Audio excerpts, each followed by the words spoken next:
Fala Dev, só nos computer! Bom, a gente já falou aqui sobre os operadores aritméticos, sobre os operadores relacionais e agora nós vamos falar sobre os operadores lógicos. Vamos lá.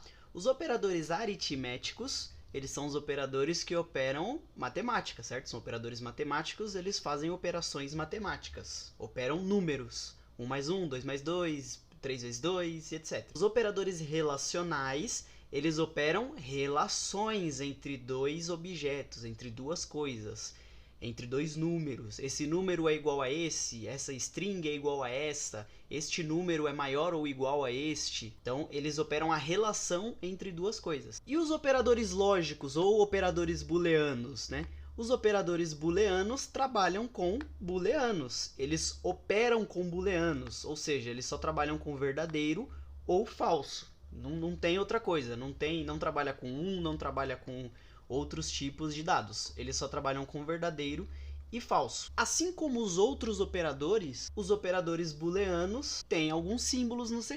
E eu vou mostrar para vocês agora quais são esses símbolos. O primeiro deles é o operador AND, também conhecido como operador E, certo? E o símbolo dele é esse Ezinho comercial.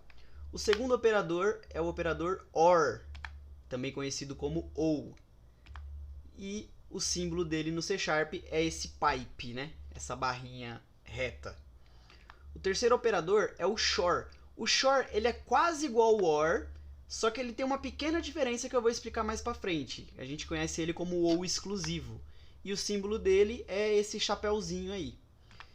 E o último operador é o operador NOT, também conhecido como operador não, operador de negação. E ele é simbolizado pelo símbolo de exclamação.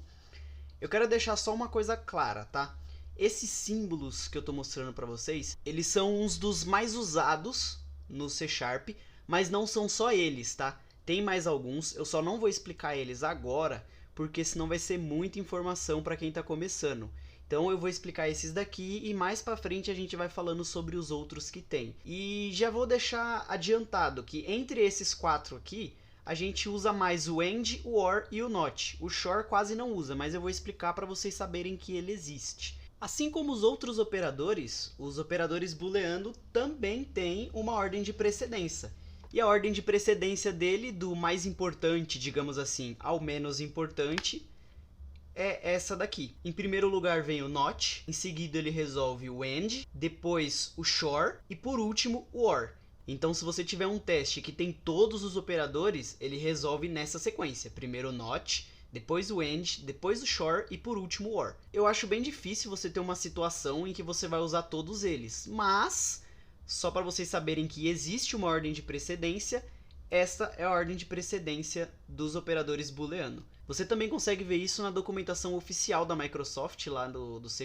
Tem toda essa ordem de precedência lá também e os outros operadores que eu falei que tinha também, tá? Agora eu vou começar explicando para vocês como que funciona o operador AND e usar essa tabela da verdade aí que a gente olha no começo e às vezes não entende nada do que essa tabela significa, certo?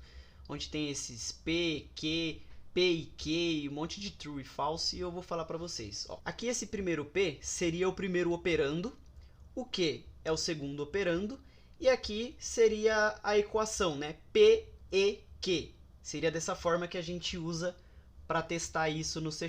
Então seria quando P e Q. Vou tentar explicar de uma forma bem simples. Vamos supor que P é um tablet, Q é um celular e P e Q é a nossa equação. Eu estou indo numa loja para comprar um tablet e um celular. Eu quero comprar os dois, um tablet e um celular. Presta bem atenção no uso da palavra e. Um tablet e um celular. Então, se tiver um tablet e tiver um celular, se os dois forem true, eu compro o tablet e o celular. Se eu chegar na loja e só tiver o tablet e não tiver o celular, então eu não compro, porque eu quero comprar o tablet e o celular. Se só tiver o tablet, eu não vou comprar. Se não tiver o tablet, mas tiver o celular, eu também não compro, porque eu quero o tablet e o celular. E se não tiver nenhum dos dois, eu também não vou comprar porque não tem nada que eu quero nessa loja. Viu como acaba sendo bem simples essa tabela da verdade quando a gente consegue aplicar ela no nosso dia a dia? Vamos para o próximo operador, que é o operador OR. Usando a mesma tabelinha aqui, o mesmo sentido. Olha só, nós temos o tablet, o celular. E aqui, tablet ou celular. Então, dessa vez eu vou na loja, só que eu vou comprar ou o tablet ou o celular. Tanto faz para mim. Então, se tiver o tablet e o celular, eu vou comprar. Então, se for true os dois, eu vou comprar.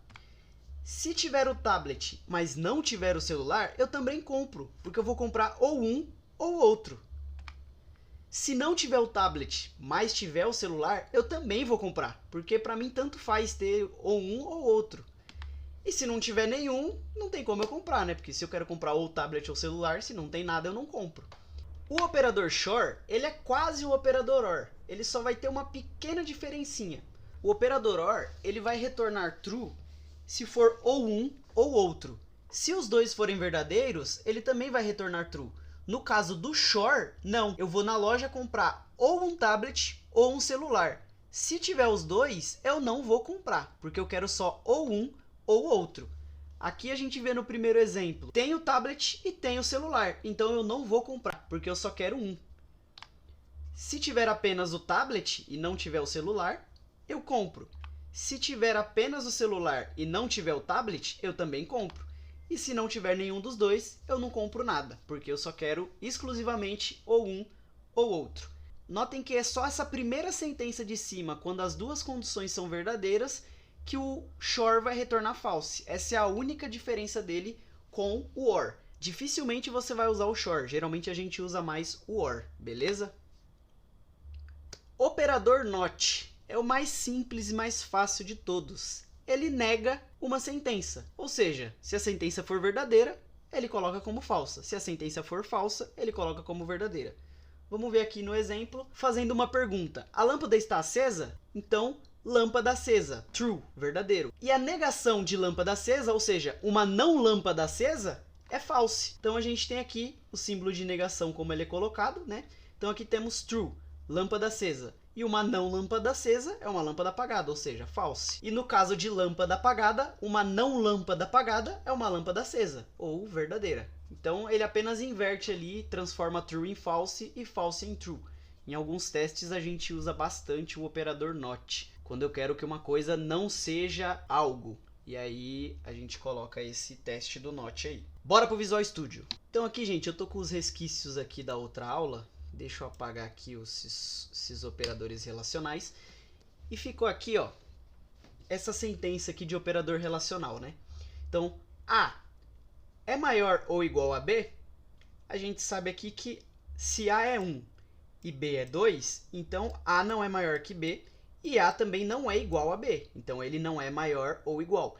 Esse print aqui vai me retornar um false, certo? Só que se eu colocar aqui um símbolo de negação, ele vai me retornar um true, porque eu estou negando aquela sentença. Aí você vê que ele me deu aqui essa minhoquinha vermelha. Por quê? Se eu colocar apenas o símbolo de negação do lado de um inteiro, ele vai me falar aqui, ó, que um operador NOT não pode ser aplicado a um operando do tipo inteiro. Então, um operador booleano, ele só vai operar booleanos, true e false. Então, ele vai operar o resultado disso aqui, o resultado dessa operação, se vai dar true ou false. E como eu faço para ele operar o resultado desta equação?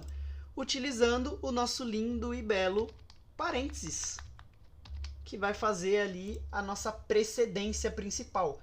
Então, ele vai resolver primeiro o que está em parênteses, vai me retornar o valor disso aqui, que vai ser false, e depois ele vai negar essa sentença dizendo que ela é true. Então, vamos lá dar um play.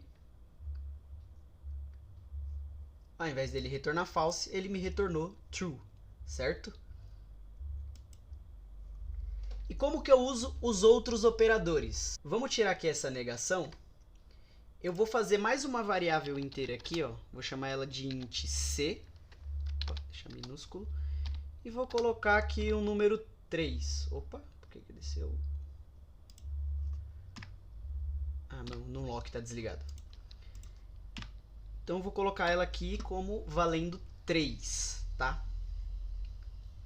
Então, esse print aqui, ele vai me retornar verdadeiro se A for menor que B. Então, A é menor que B. Então, ele vai me retornar verdadeiro. E, coloco o operador AND aqui, se B for menor que C. Então, aqui nesse caso, eu não preciso colocar parênteses, tá vendo? Que ele não reclamou. Eu vou colocar aqui só para ficar um pouquinho mais compreensível, tá? Eu vou fechar aqui em parênteses os dois testes lógicos e deixar o ezinho aqui no meio. Então, se essa condição for verdadeira e essa condição também for verdadeira, ele vai me retornar verdadeiro. Se essa condição for falsa e essa condição for verdadeira, ele não vai me retornar verdadeiro, porque eu preciso que essa e essa seja verdadeira. Se uma das duas for falsa ou se as duas for falsa, ele vai me retornar falso. Como a gente sabe que A é menor que B e B é menor que C, então ele vai nos retornar true, verdadeiro. Se eu mudar aqui, ó, por exemplo, agora eu quero que ele me retorne true se A for menor que B e B for maior que C. Só que B é 2 e C é 3. Então isso aqui vai dar false. Como isso aqui vai dar false, ele vai nos retornar false aqui também. Porque A é menor que B, mas B não é maior que C. Então ele vai retornar um false aqui. O operador OU é a mesma coisa. A gente coloca aqui a nossa barrinha. E aí ele vai testar. Se A for menor que B ou B for maior que C, ele vai retornar verdadeiro. A gente sabe que A é menor que B, mas B não é maior que C. Só que eu quero ou um ou outro. Então ele vai retornar verdadeiro pra gente. Olha lá, ou um ou outro. Se eu inverter aqui também, se eu fizer que essa sentença seja verdadeira e essa seja falsa, eu só quero uma, ou um ou outra. Porém, se eu deixar as duas sentenças como falsa, se eu inverter aqui e falar que eu quero A maior que B ou B maior que C, ele vai retornar falsa, porque nenhuma delas é verdadeira. A não é maior que B, porque A é 1 e B é 2, e B também não é maior que C, porque B é 2 e C é 3. E aí, da mesma forma aqui, a gente também pode usar, por exemplo, um operador de negação nessa sentença. Porém, a gente tem que se atentar a uma coisa. Isso aqui vai retornar um booleano. Isso aqui vai retornar outro booleano. E o conjunto dos dois, ou um ou outro, vai retornar outro booleano. Porque aqui, nesse caso, aqui vai retornar um false. Deixa eu inverter para isso aqui retornar um true. Então, A menor do que B. Então, aqui em A menor que B vai retornar um true. Em B maior que C, ele vai retornar um false, porque B não é maior que C. Porém, quando eu testar ou um ou outro, ele vai me retornar um true nisso aqui tudo. Se eu quiser negar essa sentença inteira aqui, eu fecho ela dentro de um parênteses de novo. Certo? Vou dar até um espaço aqui para não confundir parênteses da função com parênteses da sentença. Então, nós temos aqui um teste, nós temos aqui outro teste, e aí nós temos o teste ou um ou outro que está dentro desse parênteses. Isso aqui vai retornar para a gente um true. E se eu quiser negar essa sentença, eu vou colocar ela aqui na frente como um false. Então, com o operador de negação na frente, o que era true virou false. Esse conceito, gente, ele não é difícil, tá? Ele é muito simples, mas você precisa treinar. O próximo vídeo eu vou falar sobre a estrutura condicional if, elif e else. Depois que eu falar sobre a estrutura condicional, eu vou passar alguns exercícios, eu vou passar um resumo de tudo que a gente aprendeu até aqui, desde as variáveis, tudo. Vou passar um resumo e aí a gente vai fazer alguns exercícios. Não se preocupem que a gente vai treinar tudo que a gente já aprendeu até aqui, beleza? Então a gente vai voltar, vai ver as aulas de novo, o que a gente aprendeu e aos poucos nós vamos treinando nos exercícios, tá bom? Então não se preocupem, a gente vai ter aí só mais uma aula sobre estrutura condicional e depois a gente já vai fazer o resumo e os exercícios, beleza? Então Espero que vocês tenham entendido o que são os operadores booleanos, tá? Fiquem com Deus e até a próxima aula.